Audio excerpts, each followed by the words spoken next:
Class 10 students. Most students find it very confusing to calculate curved surface area and total surface area in case of hollow cylinder. In this short video, we will understand it completely without a single doubt. ये आपका hollow cylinder है, ठीक है, देख सकते हैं। hollow cylinder बनता कैसे है?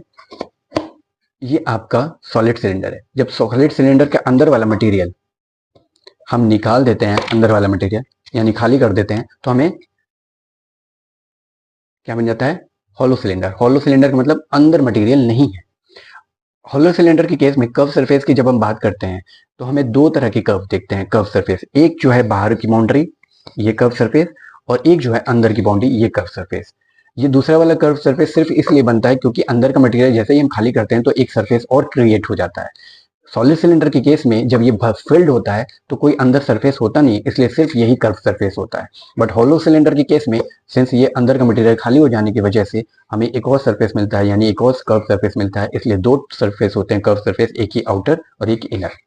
सिर्फ डिफरेंस इसमें होता है कि अंदर वाले कर्व सरफेस के लिए जो रेडियस होती है वो स्मॉल आर होती है, और बाहर वाले कर्व सरफेस के लिए जो रेडियस होती है वो कैपिटल आर होती है। ठीक है, तो अगर अंदर वाले कर्व सरफेस का हमें फॉर्मूला निकालना हो तो 2 pi small R into H, बाहर वाले कर्व सरफेस का अगर मुझे फॉर्मूला याद करना हो तो 2 पाई कैपिटल आर इंटू एच। दोनों को ऐड कर दीजिए तो आपका टोटल कर्व सरफेस एरिया निकल जाएगा।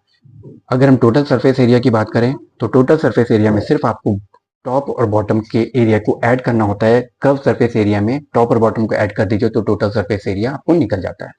अब टॉप और बॉटम को समझने के लिए आपको इसकी हेल्प लेनी पड़ेगी। ठीक है, आपको ये शेप दिख रहा है, यहाँ पे जो टॉप और बॉटम का शेप दिख रहा है, टॉप और बॉटम का जो शेप है वो एक रिंग है। रिंग का एरिया आपको निकालने के लिए क्या करना होता है? अगर अज्यूम करिए ये सेंटर है, ठीक है, सेंटर से ये बाहर वाले बाउंड्री का यानी कि ये पेरिफेरी का यानी ये पैरामिड सरकमफ्रेंस का रेडियस अगर कैपिटल आर मैंने लिया है और इनर सरकमफ्रेंस का अगर कैपिटल रेडियस स्मॉल आर लिया है, तो अगर पाई आर स्क्वायर मतलब कैपिटल आर स्क्वायर में से ये इनर वाला सर्कल कट करके निकाल दिया जाए तो हमें एक रिंग स्ट्रक्चर मिलता है।